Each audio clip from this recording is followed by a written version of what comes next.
Today is the treaty and traditional territory of the Mississaugas of the Scugog Island First Nation and Williams Treaty signatories of the Mississauga and Chippewa nations. We recognize the history of this land and the history of settler colonialism through which it was stolen from the Indigenous people. We stand here in solidarity with the Indigenous people of this land as we stand in solidarity with other Indigenous peoples who have had their land stolen from them.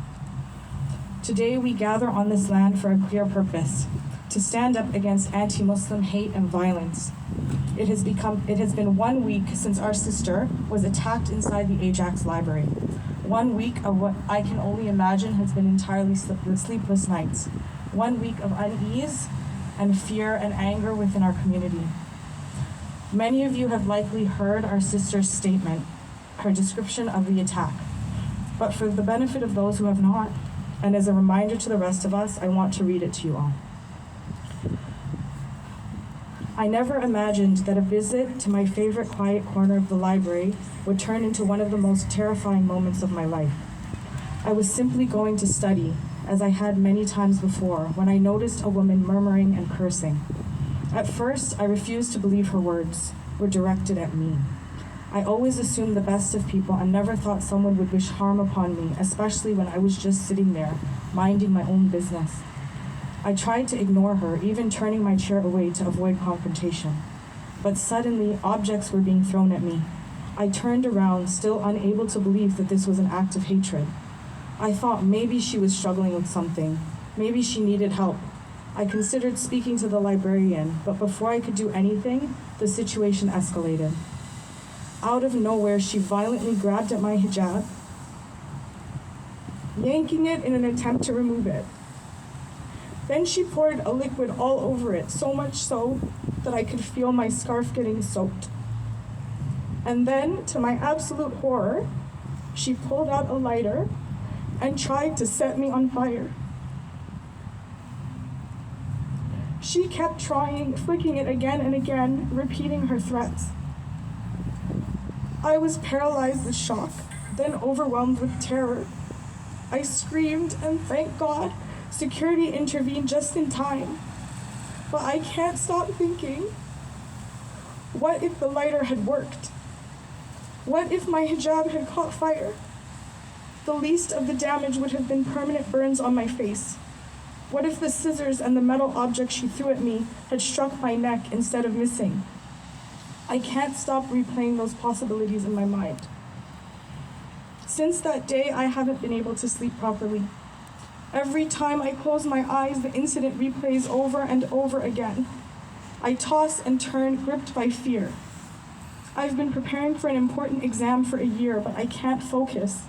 My husband is away on a business trip, and my daughters need me now more than ever, but I feel like I am breaking.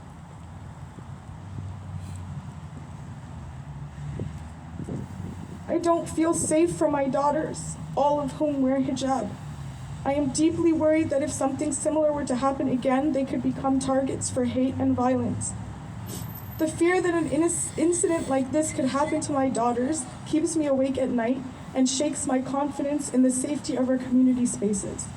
As a mother, their security is my utmost priority, and I cannot help but question how safe our public spaces truly are when even a peaceful library can become a site of terror. I wish I could go back in time and make this never happen. I keep asking myself, why? Why would someone attack me just for peacefully sitting there? I don't have answers, but I know this: no one should have to experience what I did. No one should feel unsafe simply existing in a public space. And I will not be silent. I will not stay silent about what happened to me.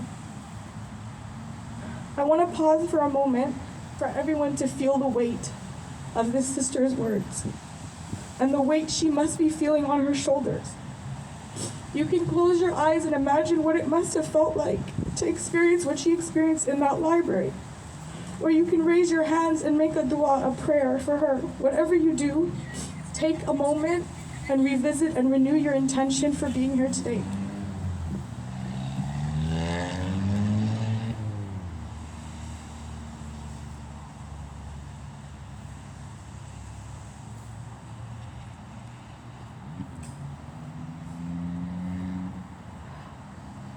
Before I pass the mic to my sister, who's going to speak, I want to address a question some of you may have. Some of you may be wondering why we did not call this gathering a rally against Islamophobia. Why are we using the term anti-Muslim hate? The answer is really very simple. When the majority of people hear the term phobia, what immediately comes to mind is fear, right? Fear. But what do we do when we fear someone? What is the natural instinct of a human when faced with fear? We stay away, we run away. Our instinct is certainly not to run towards it, right? And it's certainly not to run towards the person you fear and try to light them on fire. That is not fear, that is hate. So yes, this is a rally against anti-Muslim hate. The hate they have for us here in Pickering, in Toronto, in Edmonton, in British Columbia, in the United States, and in Palestine. The hate that our community faces everywhere. With that in mind, I'm going to turn it over to the next speaker.